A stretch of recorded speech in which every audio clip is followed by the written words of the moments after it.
What's going on, peeps? Renaldo Edmondson here, coming back to you with some more Facebook ad knowledge, tips, tricks, insights, perspectives, all that you need to help you get along and improve what you're doing with Facebook advertising and marketing. This session all about the Facebook ad auction. Those of you who don't know and you've been watching my videos for a while, I have been away for a little while. I do apologize. I should be coming to you with a video every week, once a week like this. So do stay tuned, stick around, and if you haven't subscribed, make sure you do. Now, the auction, the Facebook ad auction. It is the key part of Facebook. Many think I use the key part a lot, but this really is the key part. If you can't understand how the Facebook auction functions and how it is related to the Facebook algorithm, you're very likely going to be stuck, and every time you produce success on Facebook, it is by accident. You can't replicate your results because you need to understand the relationship between automatic bidding and manual bidding and how the algorithm actually works.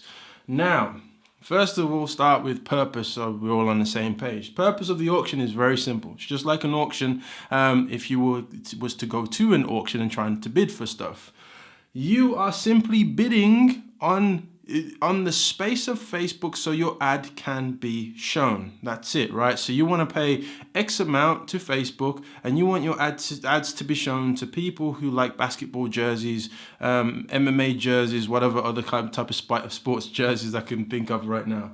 So you want to reach people who like these specific jerseys. Him over there, her over there, him over there, her over there, and them over there also want to reach exactly the same group. But somebody's gonna get their primary message shown and somebody's not gonna get their message shown. So how does Facebook decide? Well, it's simple. It has to be an auction. So the highest bidder is the one who's gonna have their ad shown. But it's not as simple as that. Just like with Google, you have something called the quality score, and that determines what ad is gonna be shown over what ad. Even though if a person wants to spend a colossal amount of money, you will still find that an ad that is spending less money will be shown more frequently if Google are likely to make more money because people are likely to click it. They want people to click the stuff. It doesn't matter if I'm spending lots of money. If no one's clicking, Google's not winning. Similar with Facebook. If you are running ads and people are not engaging and they're not interested in the ads being shown, Facebook are going to charge you a lot more money to win the auction. But principally and foundationally, you are trying to have your ad shown for a certain price over competitors shown who are willing to want their ads shown for also a certain price. And you want, in the ideal world, your ad to be accepted for as cheap as possible, so it's going to cost you less money to reach more people and make more sales. And that's always going to be down to how well your ad engages with the audience. The more your ad engages, the more Facebook is going to show it to the audience, because Facebook is all about engagement. Hopefully that makes sense. Auction, that's all it is. You're trying to bid your ad to be shown in front of everyone else. Now, you've got two types of bidding in Facebook: auto bidding and manual bidding. Auto bidding, simply put, Facebook are doing the optimization and the bidding for you. So they are going to try and show your ads, and they're going to spend the maximum amount of money that they can spend, as well as all the rest of the other moving parts that the algorithm works, which we'll go into in a second. Well, they're going to spend as much as they can to make sure your ad is shown to as many people as possible for however much money that you're intending to spend across the day. So I'm intending to spend $100 for today. Facebook will show the ads in the best time of the day that people are known to engage most likely, and they are going to spend the maximum amount to make sure your ad is always going to go to the top of the bid. Ideally, that's generally how it works, right? Now, that could mean if, let's say, for example, you are going for conversions and you want to only spend $1 every time somebody becomes a lead, or $10 per lead, that's all you want to spend.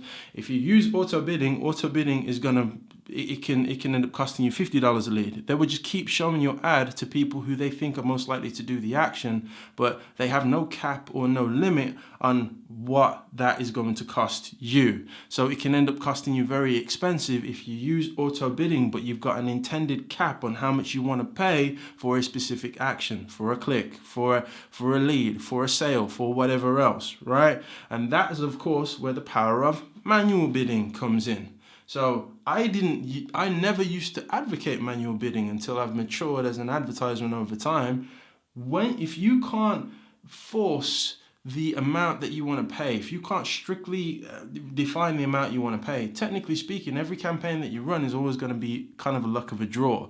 You're always hoping that you write a good ad and that people accept it, and it's either going to blow your budget or it's going to stay within your budget, but you've got no control of whether your budget gets blown or stayed harmoniously with. Now with manual bidding, you have that option. So you are now forcing your way into the auction based on your own parameters. So you're telling you have a criteria in your head. I only want to spend $2 a lead. I only want to spend $2 a sale. I only want to spend $2 an app install. I only want to spend 50 cents a click. Whatever it is, you are going to tell Facebook that you only want to spend a certain amount, and you've got two options. You've got a maximum and you've got an average. If you say to Facebook, spend this, on average, I want to spend $2 a lead. Sometimes they'll bring in $4 a lead. Sometimes they'll bring in $1 a lead. Sometimes they'll bring in 50 cents a lead. But generally speaking, they'll try and stay within the range that you explain. With manual bidding, you can only, your ads are only going to be shown to people who are most likely to do the action, right? If the people are not likely to do the action, and Facebook has shown these ads, technically your ads after a while are going to start being shown because you're not going to be spending enough money for what the auction is requiring. So let's say, for example, it's going to cost you $10 to be prime position for these ads that you're trying to run, but you're only willing to spend $2 for every conversion, and Facebook is suggesting you 10. That means your ads now are going to be shown to less people because you can't afford to spend the maximum amount that's required. But for you, because of your economics and because of the business that you're running, you may be strict and have to stay within a certain amount to spend. So today you might get low impressions, i.e. your ads may get shown to very few people, but tomorrow it might be more people because less competitors are advertising.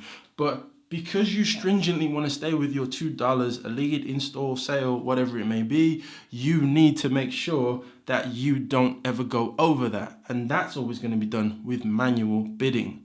Now, these two you have to use in tandem if you really want to be successful with Facebook ads.